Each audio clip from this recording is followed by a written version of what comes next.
राम राम राम हरे हरे, हरे कृष्ण कृष्ण कृष्ण हरे हरे।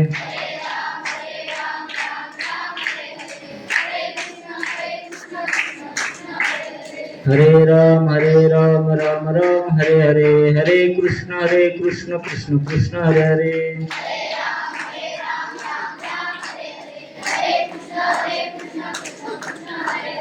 पुंडलिक वरदा हरि विठ्ठल, श्री ज्ञानदेव तुकाराम, पंढरीनाथ भगवान की जय, माऊली ज्ञानेश्वर महाराज की जय, जगद्गुरु तुकाराम महाराज की जय, सद्गुरु जोग महाराज की जय।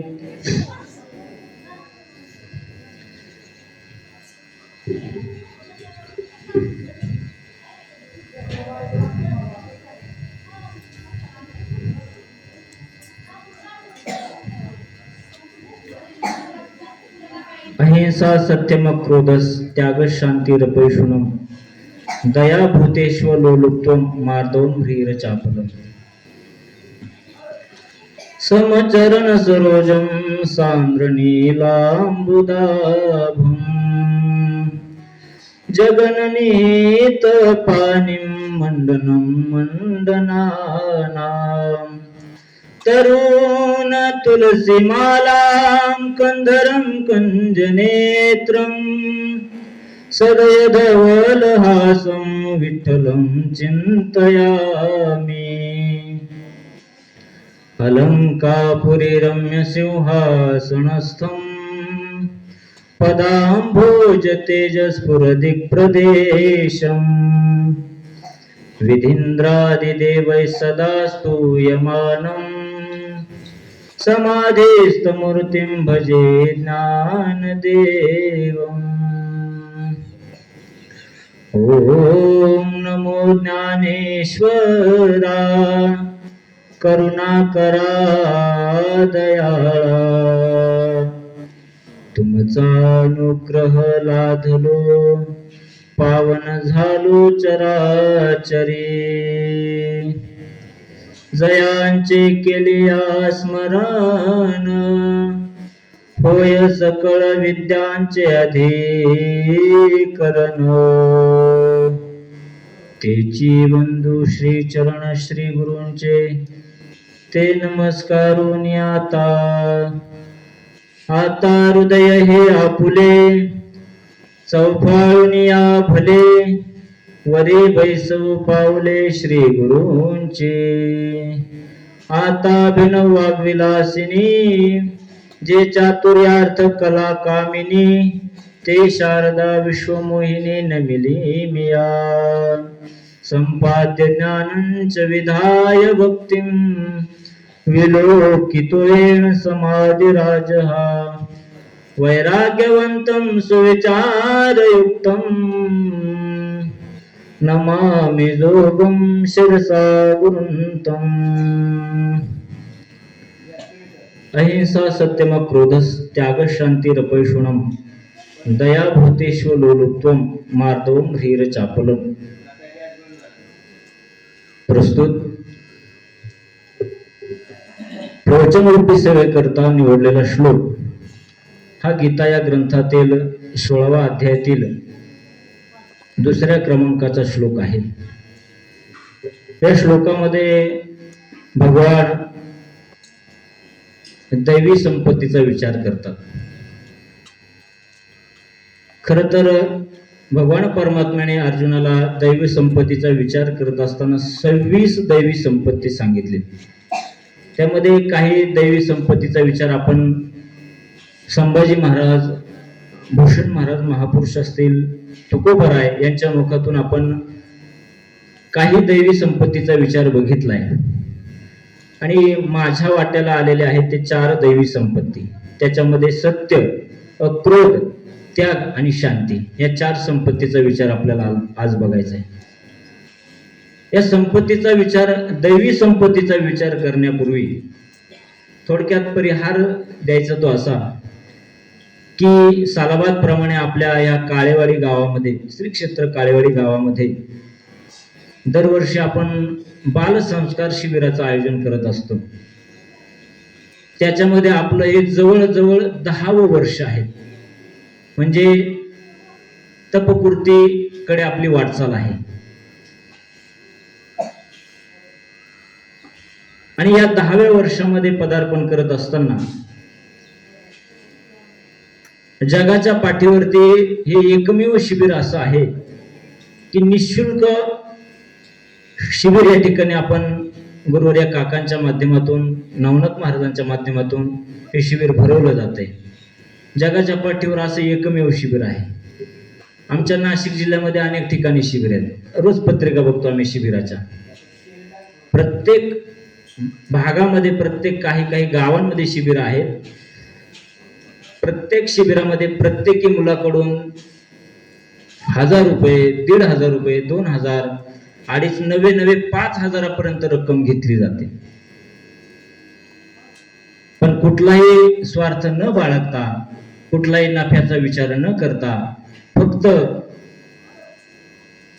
इथून पुढची पिढी संस्कारी कशी बनेल हा विचार मनामध्ये ठेवून आदरणीय काकांनी, नवनाथ महाराजांनी हा सर्व शिबिराचं आयोजन केलेलं आहे. आणि गेली 2-3 वर्षापासून आम्हालाही त्या शिबिरामध्ये येण्याचा योग येतो. आणि संस्कार ही काळाची गरज आहे. कारण उद्याचे तुम्ही सुजाण नागरिक आहात. यातले काही कीर्तनकार होतील न होतील, गायक होतील न होतील, वादक होतील न होतील, पण एक चांगले उत्तम नागरिक या भारताचे तुम्ही नक्की व्हा. कमीत कमी पुढे जाऊन या संस्कारांचं तुम्हाला स्मरण जरी झालं, शिक्षण करत असताना, शालेय शिक्षण घेत असताना आध्यात्मिक शिक्षणाची जोड त्याला अत्यंत महत्वाची आहे. या बालसंस्कार शिबिरामध्ये काकांनी जे श्लोक शिकवलेत, पांडुरंग अष्टक असेल, ज्ञानोबरायांचा अष्टक असेल, आपण इथं हरिपाठ पाठ करून घेतोय, या सर्व गोष्टी तुम्हाला निश्चित भविष्यामध्ये काम येणार आहे. ही खरी पारमार्थाची संपत्ती आहे, ही पारमार्थिक संपत्ती आहे. आणि म्हणून काकांनी यावेळेस एक वेगळं चिंतन आमच्याकडून व्हावं, आमचाही थोडासा अभ्यास व्हावा, आम्ही त्याच्यावर अभ्यास करावा, म्हणून काकांनी आम्हाला हे विषय फोन करून सांगितलं की तुम्हाला यावर्षी हे विषय सांगायचे.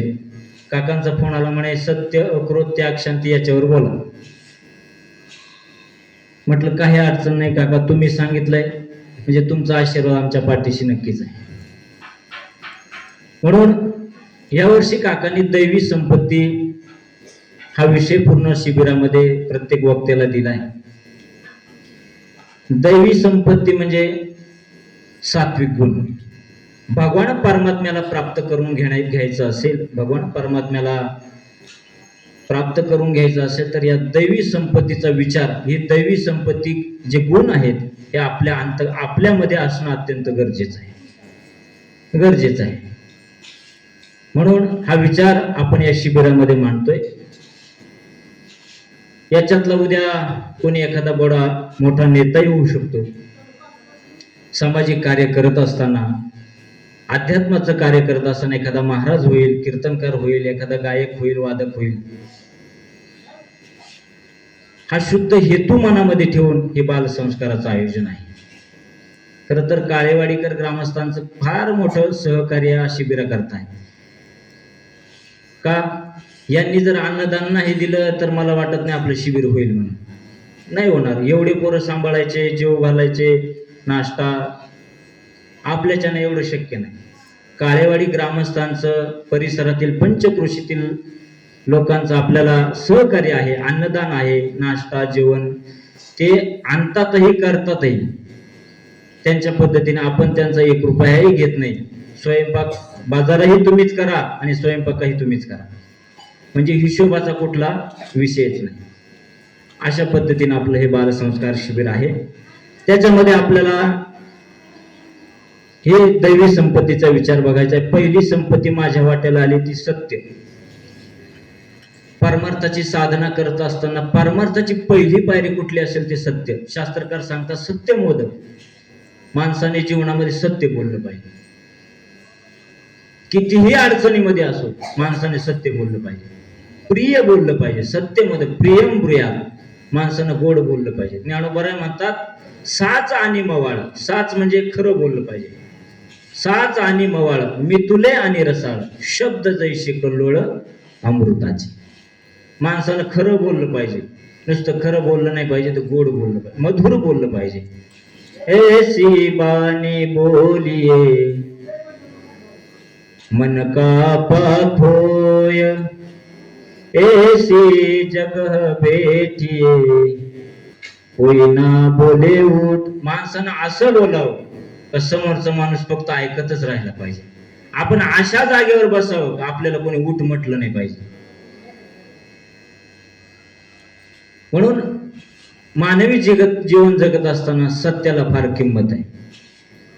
सत्य आपल्या जीवनामध्ये फार महत्वाचं आहे. परमार्थाची साधना करत असताना सत्य बोललं पाहिजे. परमार्थात आलेल्या माणसाने शपथच घ्यायची की आजपासून मी खोटं बोलणार नाही, आजपासून मी खोटं बोलणार नाही, लबाड बोलणार नाही. माझ्या बोलण्याने जर एखाद्याचं मन दुखावत असेल तर मी ते कधीच बोलणार नाही. माझं बोलणं जर एखाद्याचं मन दुखावत असेल तर मी ते बोललं नाही पाहिजे. गोड बोललं पाहिजे माणसाने. माझ्याशी कोण कसं वागतंय यापेक्षा मी त्याच्याशी कसं वागलं पाहिजे याचा विचार अंतःकरणामध्ये असला पाहिजे. एखादा आपल्याशी वाईट वागत असेल कदाचित, पण तो आपल्याशी वाईट वागतो म्हणून आपणही त्याच्याशी वाईट वागलं पाहिजे हा त्याच्यावरती पर्याय नाही. म्हणून सत्य बोललं पाहिजे. सत्य बोलणाऱ्यांमध्ये आपल्याला ही दैवी संपत्ती जर बघायची असेल तर आपण काही उदाहरणांनी आपण बघणार आहोत. प्रत्येक संपत्तीचा विचार आपण काही उदाहरणं देऊन बघणार आहोत. म्हणजे तुमच्याही लक्षात येईल की सत्य बोलणारा या जगामध्ये सत्यवादी एक राजा होऊन गेला. सत्यवादी राजा म्हणून ज्याची ओळख आहे सत्यवादी असा हरिश्चंद्र राजा. हरिश्चंद्र राजाची कथा सांगितली जाते. अत्यंत सत्यवादी, आपल्या वचनाशी एकनिष्ठ असणारा राजा, राजा हरिश्चंद्र. राजा हरिश्चंद्राचं चरित्र सांगितलं जातं. राजा हरिश्चंद्र राजाची कथा सांगत असताना अशी कथा सांगितली जाते.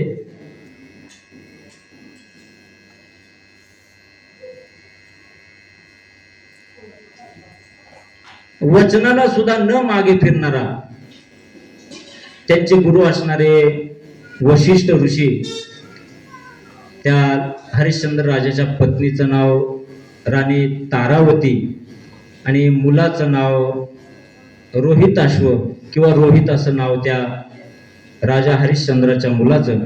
असं चरित्रामध्ये त्या कथेमध्ये असं वर्णन आहे, चिंतन असं आहे की राजा इतका सत्यवादी होता, इतका सत्यवादी होता, इतका वचनाला बांधलेला होता की विश्वामित्राने त्याची परीक्षा घ्यायची ठरवली. विश्वामित्राने परीक्षा घ्यायची ठरवली.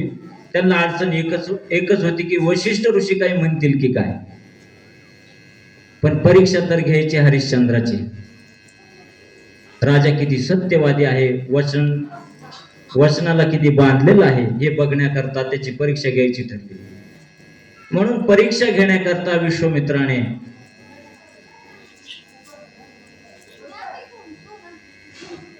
हरिश्चंद्र राजा झोपलेला होता आणि झोपेमध्ये स्वप्न पडलं आणि त्या स्वप्नामध्ये राजाचा दरबार भरलेला आहे. त्या दरबारामध्ये एक स्त्री नृत्य करत आहे, गायन करत आहे. पूर्वी राजे लोकांच्या काळामध्ये पूर्वी दरबारी गायक असायचे. त्या दरबारामध्ये नृत्य करणाऱ्या नृत्यांगना असायच्या आणि त्या दरबारामध्ये एक स्त्री नृत्य करत होती. नृत्य झालं, नृत्य इतकं छान झालं, राजाला ते आवडलं. राजाने काही सोन्याच्या मोहरा त्या नृत्य करणारीला दिल्या. ती म्हटली, महाराज मला तुमचं सोन्याच्या मोहरा नका देऊ. मग ती नाचणारी ती स्त्री होती, ती म्हणे मला तुमची पत्नी करून घ्या. त्यावेळेला त्या हरिश्चंद्र राजाने सांगितलं, हे बघ मी तुझ्याशी लग्न करू शकत नाही. का? माझं अगोदरच लग्न झाले. मी माझ्या पत्नीशी एकनिष्ठ आहे. एक बाणी एक वचनी प्रभू श्री रामचंद्रांच्या परंपरेतला आहे. खरं तर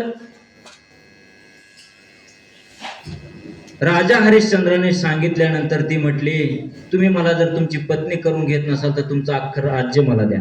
राजाने सांगितलं माझं राज्य मी तुला देऊ शकत नाही. का? कारण तुझी ती पात्रता नाही, तुझी ती योग्यता नाही, तुझी पात्रता नाही, योग्यता नाही. आणि मी जे सांगतोय ते हा स्वप्नातला प्रसंग आहे, हे लक्षात ठेवा. हरिश्चंद्र राजाला पडलेले हे स्वप्न आहे आणि स्वप्नामध्ये ते नृत्यांगना राजाला सांगते की तुमचं संपूर्ण राज्य मला द्या. तुम्ही दान मागणाऱ्याला मागे जाऊ देत नाही, तुम्ही दिलेला शब्द मोडत नाहीत, असं मी ऐकलंय. तितक्यामध्ये विश्वामित्र येतात आणि हरिश्चंद्र राजाला सांगितलं, राजा तू तुझ्या वचनाला मागे फिरतोयस. त्यावेळेला राजाने सांगितलं, विश्वामित्रजी ऋषी, तिला हे राज्य देण्याकरता ती पात्र नाहीये, ती त्या योग्यतेची नाही, तिला मी ते हे राज्य देऊ शकत नाही. त्यावेळेला विश्वामित्राने लगेच सांगितलं, तुझं संपूर्ण राज्य मला दे. राजाने कुठल्याही प्रकारचा विचार केला नाही आणि संपूर्ण राज्य विश्वामित्रांना दिले. काय संपत्ती असेल नसेल ते सर्व राज्य विश्वामित्राला दिलं. आणि राजा झोपेतून जागा झाला. झोपेतून जागा झाल्यानंतर बघितलं तर तिथं ती नाचणारी स्त्री नाही, विश्वामित्र नाही. आपण राज्य दिलंय, ते आपण जे बोललोय ते काही, ते वातावरण कुठला दरबार भरलेला नाही.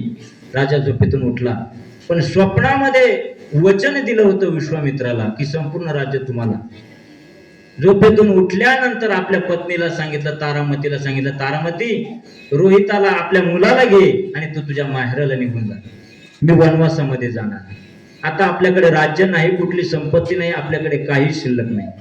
स्वप्नामध्ये विश्वामित्राने राज्य मागितलं, मी ते राज्य देऊन टाकलं. मी शब्दाचा पक्का आहे, शब्दाला बांधलेला आहे.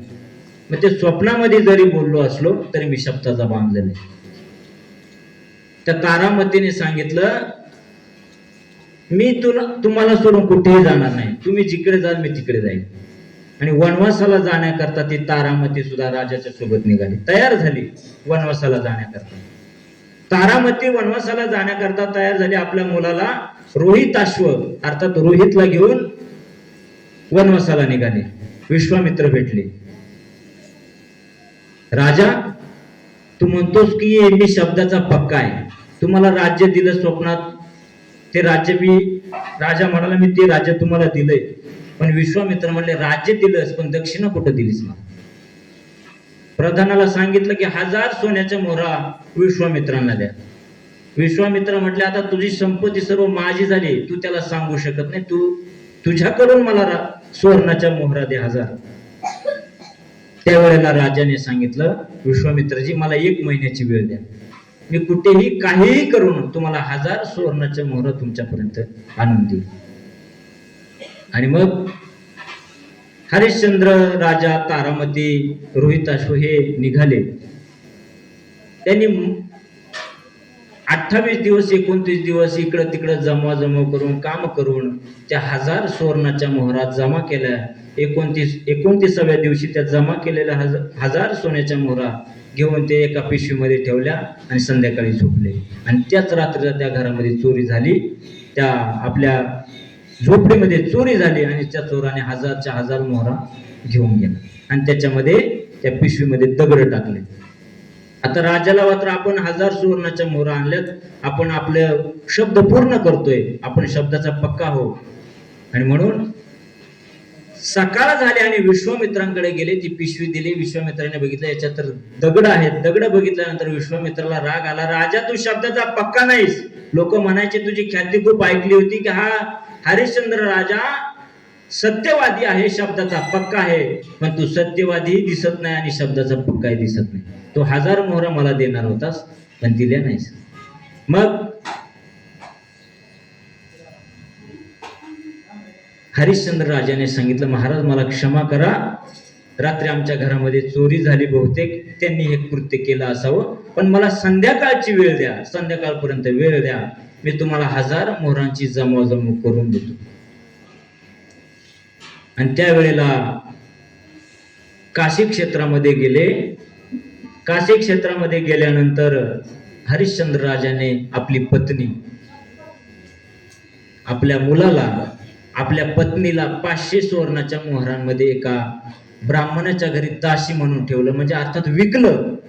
आपल्या मुलालाही 200 सुवर्णाच्या मोहरा घेऊन मुलालाही विकलं. आता 300 मोहरा सोन्याच्या मोहरा कमी पडतायत म्हणून स्वतःलाही एका चांडाळाला विकलं. आता त्या स्मशानभूमीमध्ये काम करणाऱ्याकडे त्याला विकलं. 1000 मोहरा झाल्या आणि त्या 1000 सुवर्णाच्या मोहरा राजाने, हरिश्चंद्र राजाने विश्वामित्राला नेऊन दिल्या. सत्यवादी राजाची आपण कहाणी ऐकतोय. स्वप्नामध्ये शब्द दिला होता विश्वामित्राला, पण तो अस्तित्वामध्ये पूर्ण करणारा राजा, जगाच्या पाठीवर एकच झाला, राजा हरिश्चंद्र. आणि म्हणून त्या 1000 सुवर्णाच्या मोहरा विश्वामित्राला दिला. विश्वामित्र म्हटले, खरंच खरंच तू सत्यवादी आहेस आणि वचनाचा पक्का आहेस. पण विश्वामित्र हे हरिश्चंद्र राजाची परीक्षा बघत होते. ज्या आपली पत्नी असणारी तारामती, ज्या ब्राह्मणाच्या, ज्या शेठच्या घरी दासी म्हणून होती, त्या घरी ते काम करायचे. आपला मुलगाही तिथं काम करायचा. त्यांना वेळचं जेवणही मिळत नसायचं. त्यांना मारायचे, काही बोलायचे, पण आपल्याला विकलं गेले, आपण त्यांचे दास आहोत म्हणून शब्दही तोंडातून काढत नव्हते. असे अनेक दिवस गेले.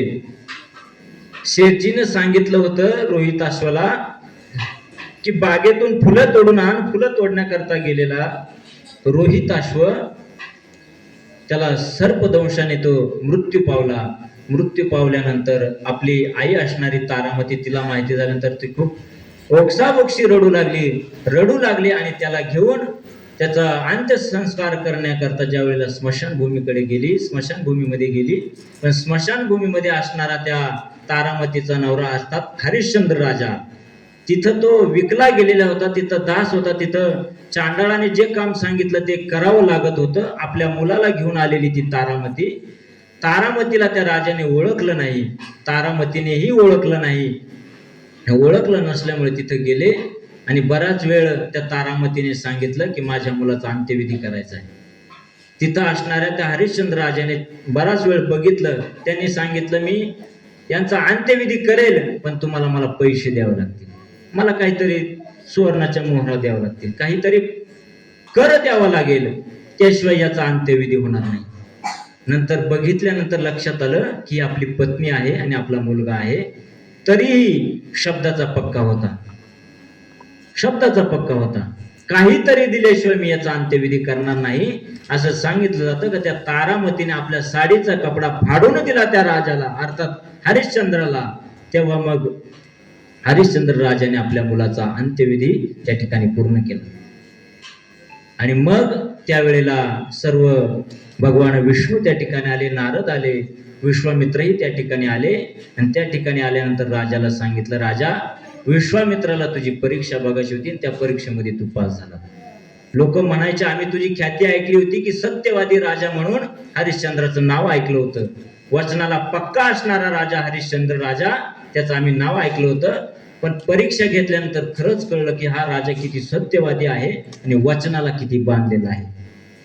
आणि म्हणून सत्य नावाची दैवी संपत्ती ही तुझ्याकडे आहे, बघायला मिळते आपल्याला हरिश्चंद्र राजाकडे. आणि त्यावेळेला भगवान विष्णूने त्या हरिश्चंद्र राजाचं मुलगा रोहिताश्व त्यालाही जिवंत केलं आणि संपूर्ण विश्वामित्राने घेतलेले ते राज्य, विश्वामित्राने संपूर्ण राज्य त्या हरिश्चंद्राला दिलं. आणि आपलं 60,000 वर्षाची जी तपश्चर्या होती, त्या तपश्चर्याचं फळ राजाला देईल असं त्याने सांगितलं होतं. आणि ते फळ हरिश्चंद्र राजाला दिलं. आणि या ठिकाणी ही हरिश्चंद्र राजाची कथा मी या ठिकाणी संपवतो. का सांगण्याचं कारण एक आहे, सांगण्याचा हेतू हा आहे की मी तुम्हाला सांगतोय दैवी संपत्ती, त्यातला पहिला गुण आहे सत्य. म्हणून माणसाने सत्य बोलावं, सत्यवादी असावं. कोणासारखं? कोणासारखं? राजा हरिश्चंद्रासारखं. माणसाने असं जीवन जगावं. कितीही अडचणी आल्या, किती बिकट परिस्थिती आली, आपल्याला स्वतःवर मरणाची जरी वेळ आली, आपण शब्दाला आपण मागं फिरलं नाही पाहिजे. आपण आपल्या तत्वामध्ये तडजोड नाही केली, नो कॉम्प्रोमाइज. तत्वामध्ये कॉम्प्रोमाइज नसलं पाहिजे, तत्वामध्ये तडजोड नसली पाहिजे.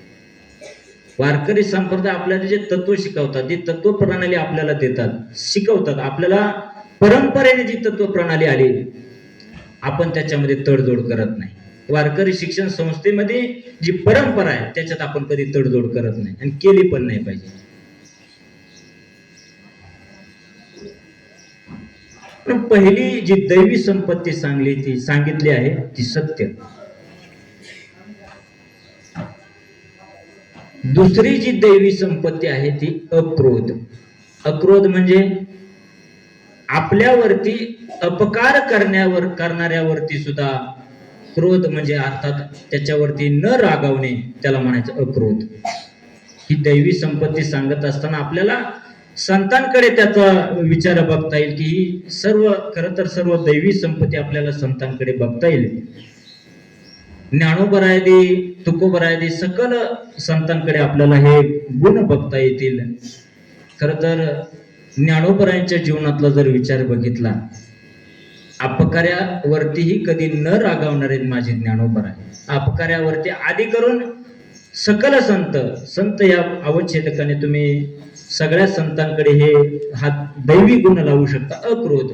मग नाथ महाराज आहेत, ज्ञानोबर आहेत, तुकोबर आहेत, सगळ्यांकडे आपल्याला हा दैवी गुण बघायला मिळतो. पण विशेषत्वाने आपण ज्ञानोबरायांचं चिंतन करू. ज्ञानोबरायांच्या चरित्रामध्ये असं वर्णन आहे, ज्ञानोबरायांचं चरित्र सांगत असताना असं सांगितलं जातं, ज्या वेळेला विठ्ठलपंत आणि रुक्मिणी यांचा विवाह झाला, विवाह झाल्यानंतर विठ्ठलपंतांनी संन्यास आश्रम स्वीकारला आणि संन्यास आश्रम स्वीकारून पुन्हा गृहस्थ आश्रम स्वीकारला. गृहस्थ आश्रम स्वीकारल्यानंतर हे 4 अपत्य जन्माला आली. निवृत्तीनाथ महाराज, ज्ञानोबराय, सोपान काका आणि मुक्ताई.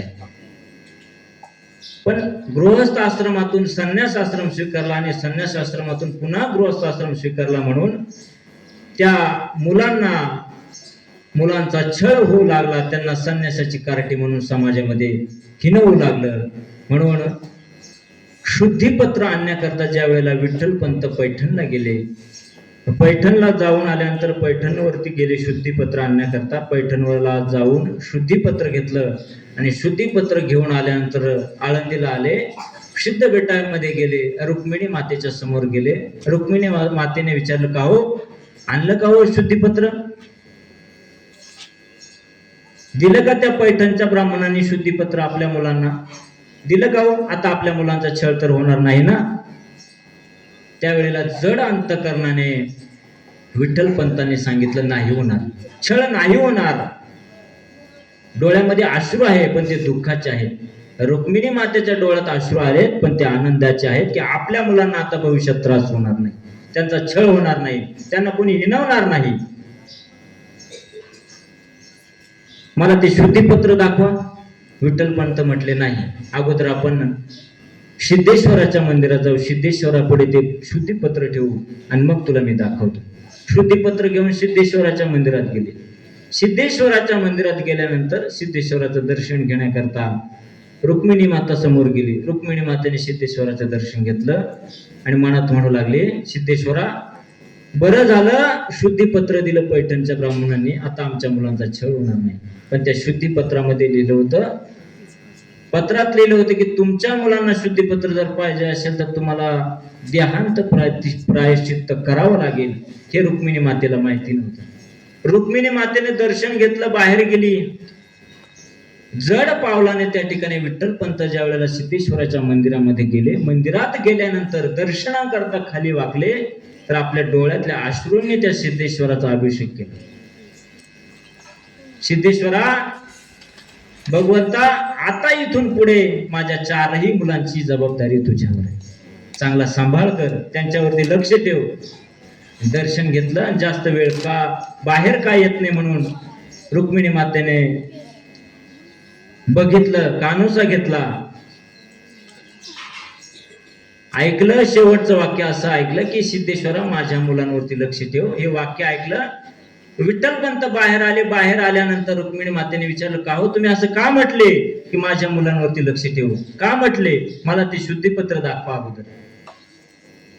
त्यावेळेला विठ्ठलपंत रडू लागले आणि सांगू लागले, रुक्मिणी, पैठणला गेलो होतो शुद्धीपत्र आणण्याकरता, आपल्या मुलांचा छळ होऊ नये, त्यांना कोणी हिणवू नये, त्यांना कोणी त्रास देऊ नये, संन्यासाची कार्टी म्हणून त्यांना हिणवू नये म्हणून शुद्धीपत्र आणण्याकरता गेलो. शुद्धीपत्र दिलंय पण त्यांनी देहांत प्रायश्चित्त मला सांगितलेलं आहे आणि म्हणून मला आता देहांत प्रायश्चित्त करावे लागेल. त्यावेळेला रुक्मिणी म्हटली, तुम्ही एकट्याने देहांत प्रायश्चित्त करायचं नाही, मीही तुमच्या सोबत करेन, मलाही देहांत प्रायश्चित्त करायचं. पण विठ्ठल पंतांनी सांगितलं, रुक्मिणी तू देहांत प्रायश्चित्त माझ्यासोबत करू नको. वडील बापाची माया जरी कमी पडली पण आईची माया कमी पडता कामा नाही. मी जरी गेलो तरी माझ्या आपल्या मुलांचा सांभाळ करायला तू मागे हवी आहेस. तू असली तर आपल्या चारही मुलांचा सांभाळ होईल, त्यांना जीव लावशील. आणि दोघांनी जर देहांत प्रायश्चित्त जर घेतलं तर आपल्या मुलांचा सांभाळ कोण करेल. पण रुक्मिणी माता म्हटली, नाही, मीही तुमच्या सोबत देहांत प्रायश्चित्त करेल. विठ्ठल पंत तयार झाले, घरी गेले. संध्याकाळचा पुरणपोळीचा स्वयंपाक त्यांनी केला. आपल्या मुलांना शेवटचं गोड जेवण त्यांना देऊ.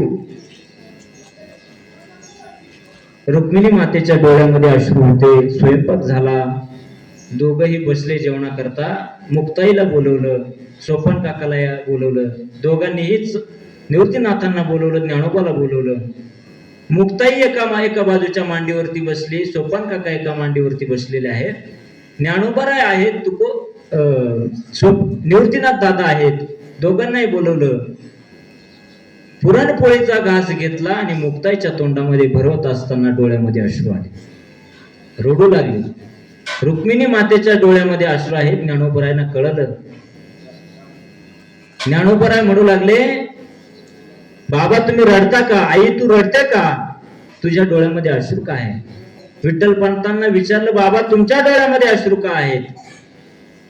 घास भरवत असताना विठ्ठल पंतांच्या डोळ्यामधले अश्रू बघितले आणि त्यावेळेला सांगितलं, तुमच्या डोळ्यामध्ये अश्रू आहेत, ते अश्रू का आहेत त्याचं उत्तर द्या. विठ्ठल पंतांनी सांगितलं, ज्ञाना, अरे हे माझे आनंदाचे अश्रू आहेत रे, आनंदाचे अश्रू. बाबा तुम्ही खोटं बोलतायत, खोटं बोलतायत बाबा तुम्ही. डोळ्याच्या आतल्या बाजूने तुमच्या अश्रू वाहत आहेत, हे आनंदाचे अश्रू नाहीत, हे दुःखाचे अश्रू. बघा, आपल्या डोळ्यामध्ये जर कधी आनंदाचे अश्रू आले तर हे बाहेरच्या बाजूने येतात. ते आनंदाचे अश्रू असतात ते असं म्हणतात थंड असतात, आणि जे दुःखाचे अश्रू आपल्या डोळ्यातून बाहेर येतात ते आतल्या बाजूने येतात आणि ते गरम अश्रू असतात. विठ्ठल पंत म्हणले, ज्ञाना तू जन्मतात ज्ञानी जन्माला आलास करे? पण दोघांनाही, चारही मुलांना आपल्या जड अंतकरणाने विठ्ठल पंतांनी ते जेवण खाऊ घातलं आपल्या हाताने. चारही भावंडांना, मुलांना झोपवलं आणि झोपवल्यानंतर आता मात्र विठ्ठल पंत आणि रुक्मिणी तिथून निघून जाणार. पण जाते वेळी रुक्मिणी माता बाहेर जाते, पुन्हा मध्ये येते, पुन्हा आपल्या मुलांना बघते, मुक्ताईच्या जवळ जाते, सोपानाच्या जवळ जाते, निवृत्तीच्या जवळ जाते, ज्ञानाच्या जवळ जाते. डोळ्यातले अश्रू काही थांबत नाही. मुलांच्या जवळून काही जाणं तिथून पाय निघत नाही. पण रुक्मिणी माता आणि विठ्ठल पंत त्या ठिकाणी तिथून निघून गेले आणि देहांत प्रायश्चित्त करण्याकरता तिथून निघून गेले. चारही भावंड झोपलेली होती. सकाळ झाली. सकाळी उठल्यानंतर निवृत्तीनाथ महाराज उठले. निवृत्तीनाथ दादा उठल्यानंतर उठल्या बघितलं, आसपास बाबा दिसत नाही, आई दिसत नाही, कुठे गेले? इकडे तिकडे बघितलं, कुठेही दिसत नाही. बाहेर जाऊन बघितलं, बाहेरही दिसत नाही. आणि मध्ये आल्यानंतर देवाच्या समोर एक चिठ्ठी ठेवलेली होती. चिठ्ठी बघितली आणि चिठ्ठीमध्ये लिहिलेलं होतं की गृहस्थ आश्रमातून संन्यास आश्रम स्वीकारून, संन्यास आश्रमातून गृहस्थ आश्रम स्वीकारल्यानंतर तुम्ही जन्माला आल्यानंतर या ब्राह्मणांकडून, इथल्या लोकांकडून तुम्हाला त्रास होऊ नये म्हणून मी श्रुतीपत्र आणण्याकरता गेलो. त्यांनी मला देहांत प्रायश्चित्त दिलंय आणि म्हणून देहांत प्रायश्चित्त आम्ही करण्याकरता निघून. निवृत्तीनाथ महाराजांनी ते पत्र वाचलं आणि छातीशी धरला आणि जोरात आवाज दिला, बाबा, आवाज दिला. आणि ज्ञानोबराय जागे झाले. ज्ञानोबराय उठून बसले. निवृत्तीनाथ महाराजांच्या जवळ गेले. दादा दादा काय झालं, काय झालं असं म्हटले. निवृत्तीनाथ दादांच्या हातात ते पत्र बघितलं. पत्र ज्ञानोबरायांनी हातामध्ये घेतलं. हातामध्ये ते पत्र घेतलं आणि त्याच्यामध्ये ज्ञानोबरायांनी वाचलं. तितक्यामध्ये सोपान काकाही आला. सोपाना आल्यानंतर सोपाने बघितलं, अरे काय झालं ज्ञाना, काय झालं दादा? त्या पत्रामध्ये काय लिहिले? त्यावेळेला निवृत्तीनाथ महाराज म्हटले, आपल्या आई वडिलांनी आपल्या करता, आपल्या सुखाकरता देहांत प्रायश्चित्त घेतलं. मुलांच्या सुखाकरता देहांत प्रायश्चित्त करणारे फक्त ज्ञानोबरायांचे आई वडील होते. मुलांच्या सुखाकरता आई वडील जेवढी धडपड करतात तेवढी धडपड करणार तुम्हाला दुसरं कोणीच जगामध्ये भेटणार. म्हणून आई वडील जे त्यांना जे सुख मिळालं नाही ते सुख आपल्या मुलांना मिळावं याच्याकरता धडपड करत असतात. ज्ञानोबरायांच्या आई वडिलांनी आपल्या मुलांना सुख मिळावं, समाधान मिळावं, जगामध्ये त्यांना कोणी हिणवू नये, त्यांचा छळ कोणी करू नये, त्यांचा छळ बंद व्हावा म्हणून देहांत प्रायश्चित्त केलं. हे पत्र वाचत असताना मुक्ताई तितक्यामध्ये जागी झाली. जी मुक्ताई जिचं वय एवढं होतं की झोपेतून उठल्यानंतर रडत रडत आपल्या आईच्या कुशीमध्ये जाऊन शांत होणारी मुक्ताई, आईची कुशी सापडते पण आईची कुश दिसत नाही. आई मात्र कुठं दिसत नाही. सैरा वैरा इकडे तिकडे बघू लागली, बाहेर गेली, इकडे गेली, तिकडे गेली. तिला वाटलं आई कुठे बाहेर गेली असेल. जवळ आली, ज्ञानदादा, सोपान दादा, अरे आई कुठे गेली, आई कुठे गेली. तिघा भावांच्या डोळ्यामध्ये अश्रू बघितले. रडणारी ती मुक्ता त्यावेळेला शांत झाली, आपले डोळे पुसले. ज्ञानोबरायला विचारलं, ज्ञानदादा, अरे कुठे गेले आपले आई बाबा. ज्ञानोबराय जड अंत करणारे म्हणतात, मुक्ता, आपले आई बाबा अशा ठिकाणी गेलेत, अशा गावाला गेलेत की तिथून कधीच पुन्हा परत येणार नाही. ज्ञानदादा, मग मलाही त्या गावाला घेऊन चालणार आहे. ज्ञानोबा म्हटले, मुक्ता, आपल्याला त्या गावाला जाता येणार नाही. मग मुक्ताला समजावून सांगितलं की आपल्या आई वडिलांनी आपल्याकरता देहांत प्रायश्चित्त केले. देहांत प्रायश्चित्त करे चारही भावंड रडू लागले. 2-3 दिवस त्या रडण्यामध्ये गेले. 4था दिवस उगवला. आता मात्र मुक्ताईला राहावं नाही. लहान होती, 5 वर्षाची 7 वर्षाची मुक्ताई. भूक लागली. निवृत्तीनाथ दादाला म्हटले, दादा, अरे मला भूक लागली.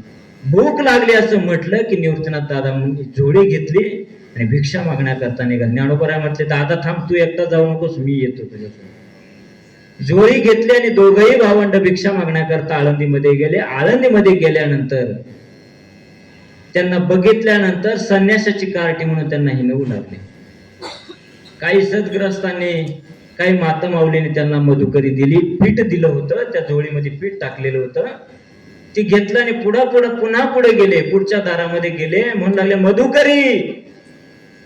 कुणीतरी आतला माणूस बाहेर आला, संन्यासाची कार्टी म्हणून त्यांना हिणवू लागला, बोलू लागला, आमच्या दारामध्ये आला, आमचं घर पाठवायला आलात का म्हणून बाहेर आला.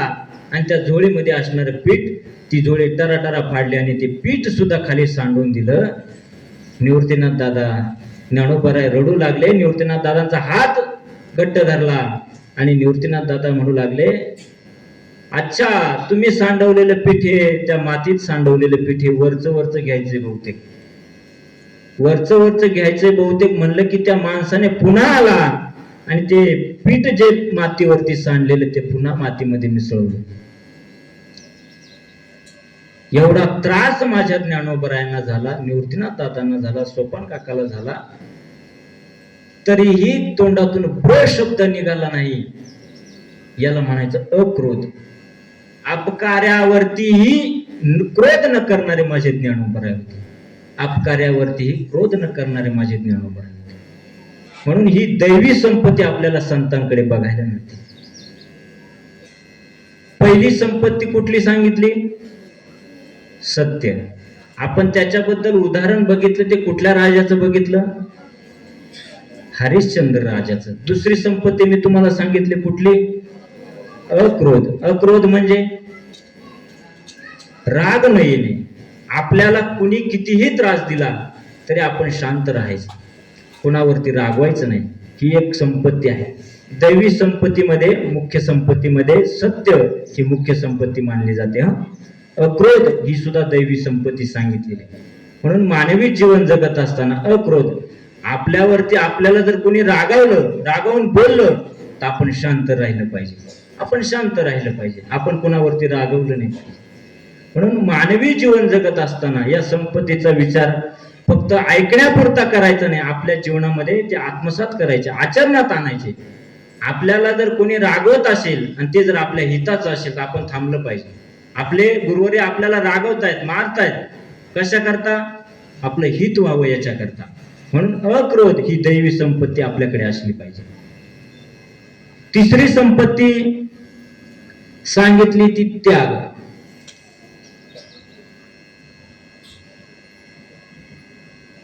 त्यागाचा विचार करत असताना शास्त्रकाराने निषिद्ध गोष्टींचा त्याग करायला सांगितलं. ही खरी दैवी संपत्ती. शास्त्रकार सांगत असताना,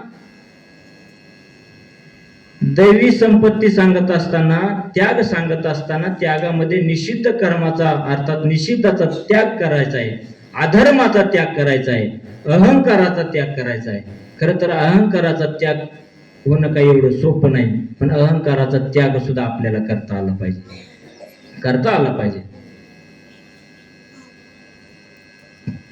शास्त्रकार सांगतात की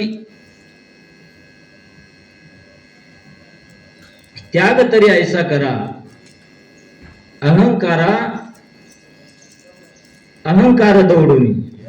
दौडावा. त्याग तरी ऐसा करा अहंकार दौडावा. त्याग असा करा की आपल्यामध्ये असणारा अहंकार, मी करतोय, मी कुणीतरी आहे, मी खूप मोठा प्रवचनकर आहे, गायक आहे, वादक आहे, ही अहंकार हा आपल्या अंतःकरणामध्ये नसला पाहिजे. त्याचा त्याग केला पाहिजे, अहंकाराचा त्याग केला पाहिजे. खरं तर व्यसनाचा सुद्धा त्याग सांगितलाय शास्त्रकारांनी. 7 प्रकारचे व्यसन शास्त्रामध्ये आले. सदाचार मकरंद नावाच्या पुस्तकामध्ये पंडित तात्यांचं त्यांनी जे प्रकाशन केलेलं आहे त्याच्यामध्ये 7 प्रकारचे व्यसनाचा विचार त्याच्यामध्ये आलेला आहे.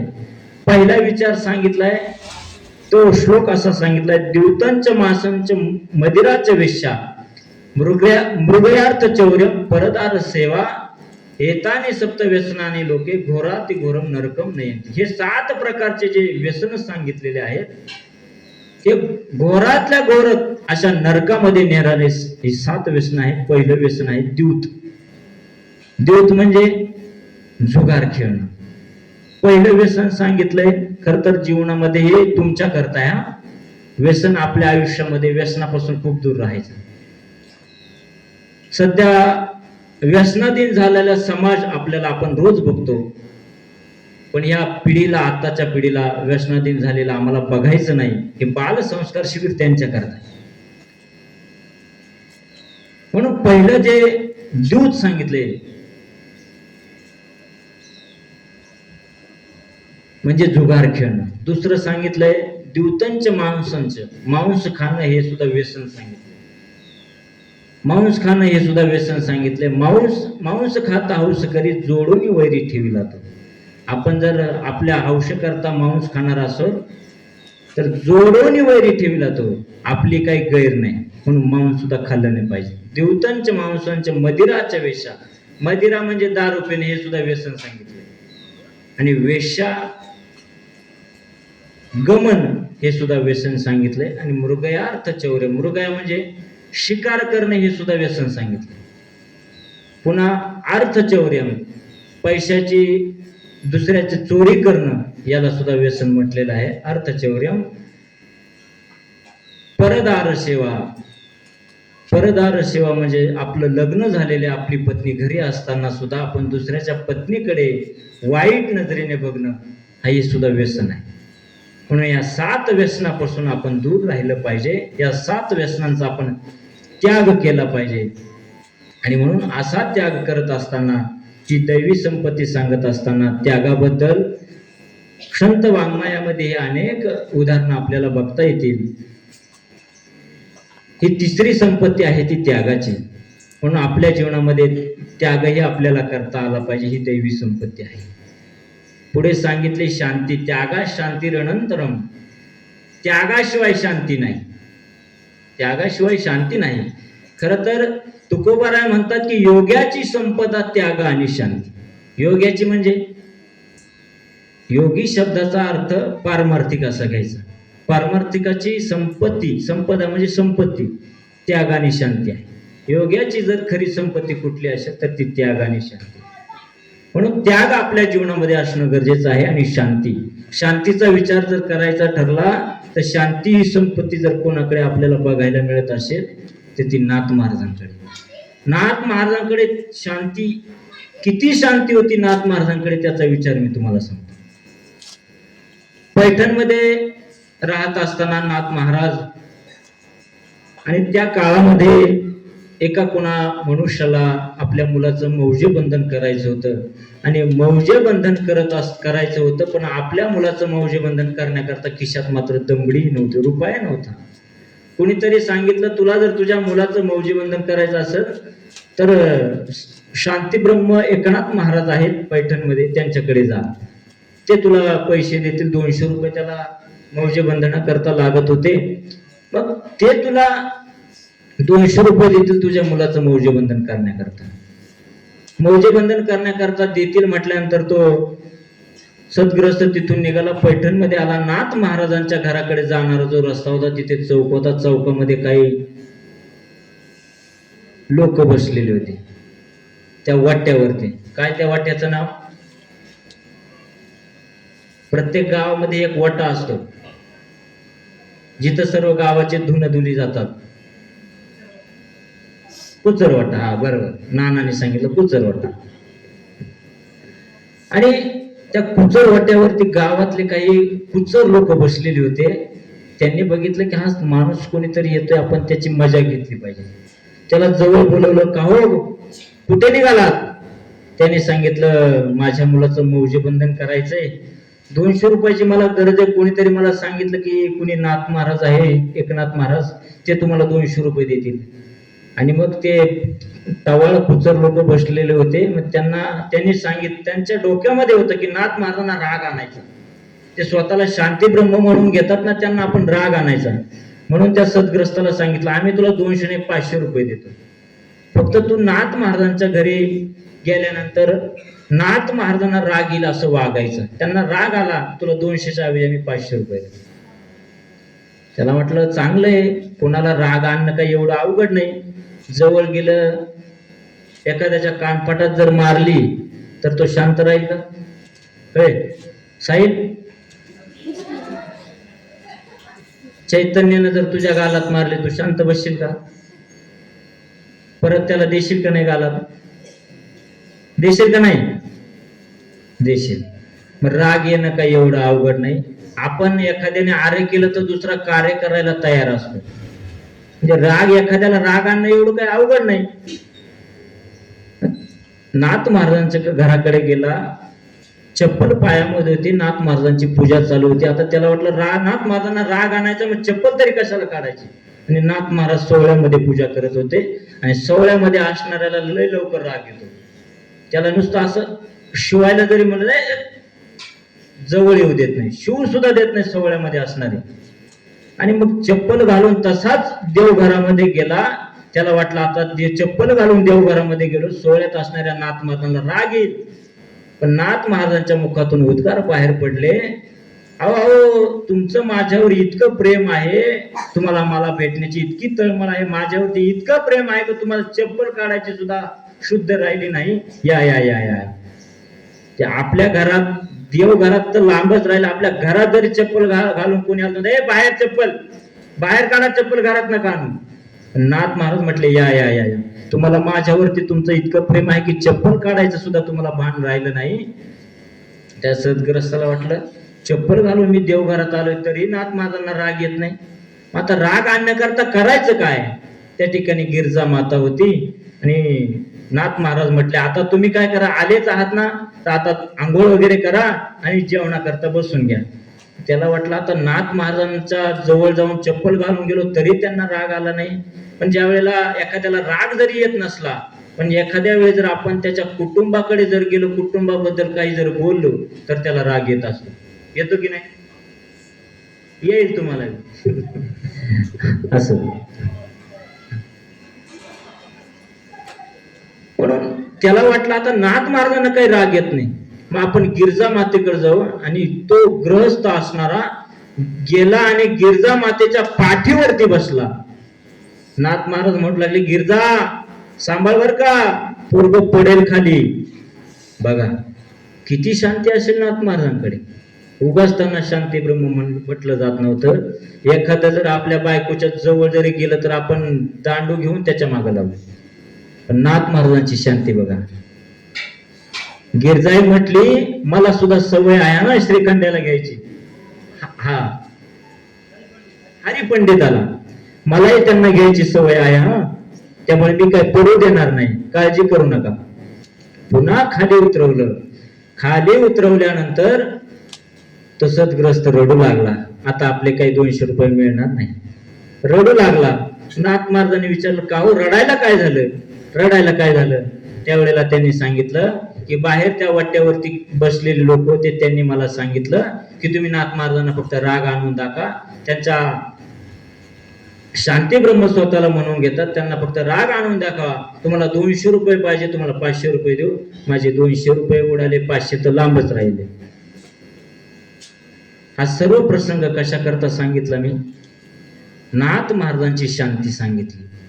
आपल्याला जी दैवी संपत्ती बघायची होती शांती, हा दैवी गुण जर कुणाकडे आपल्याला जास्त बघायला मिळाला असेल तर आमच्या नाथ महाराजांकडे. स्वतःला शांती ब्रह्म नाथ महाराजांच्या जीवनामध्ये अजून एक प्रसंग सांगितला जातो की स्नानाला गेल्यानंतर एक येवण त्यांच्या अंगावरती पान खायचं आणि त्याला कुणीतरी तिथल्या कुचर वाट्यावरती बसणाऱ्या लोकांनी सांगितलं की नाथ महाराजांच्या अंगावरती तू त्यांना त्रास दे, त्यांची शांती भंग कर म्हणून सांगितलं. तो पान खायचा आणि नाथ महाराजांच्या अंगावरती. नाथ महाराज स्नान करून आले की थुंकायचा. नाथ महाराजांच्या मुखातून एक प्रशब्दही नाही. नाथ महाराज पुन्हा जायचे, स्नान करायचे, पुन्हा यायचे. पुन्हा तो पान चावायचा, थुंकायचा. पुन्हा नाथ महाराज शब्दही काढत नव्हते. पुन्हा नाथ महाराज स्नान करता जायचं. असं 108 वेळा तो यवन नाथ महाराजांच्या अंगावरती थुंकला. पण नाथ महाराजांनी 108 वेळा गोदामाईचं स्नान केलं. एवढी शांती. यवन अंगावरती थुंकला आणि प्रसाद देऊनी मुक्त केला. 108 वेळा. आपल्याकडे जवळ, आपल्या पायाजवळ जरी कोणी थुंकलं तर आपण लगावतो त्याच्या कानपटात, लावतो की नाही? आणि एखादा जर आपल्या अंगावरती थुंकलं तर त्याच्या छातीवर बसून त्याची नरडे दाबू आपण, दाबतो की नाही? आपल्याला सण होईल का? एवढी शांती आपल्याकडे आहे का? तसे आपल्या शिबिरातल्या मुलांकडे बरीच शांती आहे. आज उपमन्यू महाराजांनी बरेच शांत केलेत आज. म्हणून ही दैवी संपत्ती आहे. आपल्याकडे हा गुण असला पाहिजे. दैवी संपत्ती म्हणजे सात्विक गुण. दैवी संपत्ती नाम सात्विक गुण. हे जे सात्विक गुण आहे ते पारमार्थिक साधकाकडे असणं गरजेचं आहे. म्हणून परमार्थ करत असताना दैवी संपत्तीचा विचार आपल्या आयुष्यामध्ये असणं गरजेचं आहे. पहिली संपत्ती सांगितली सत्य. उदाहरण सांगितलं हरिश्चंद्र राजाचं. दुसरी संपत्ती सांगितली अक्रोध.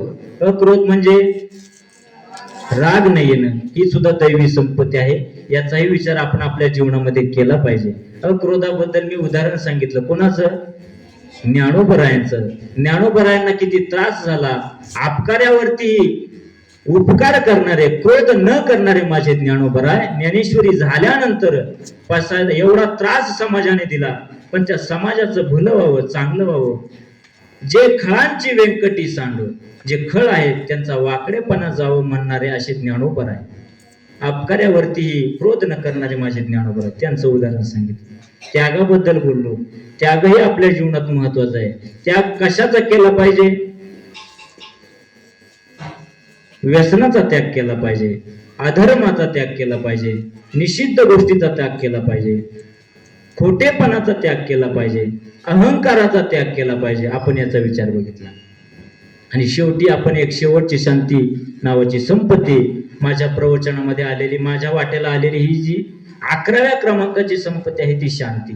त्याचाही विचार बघितला. त्याच्याकरता मी तुम्हाला कुणाचं उदाहरण सांगितलं? शांती आपल्या जीवनामध्ये असावी. कोणासारखी?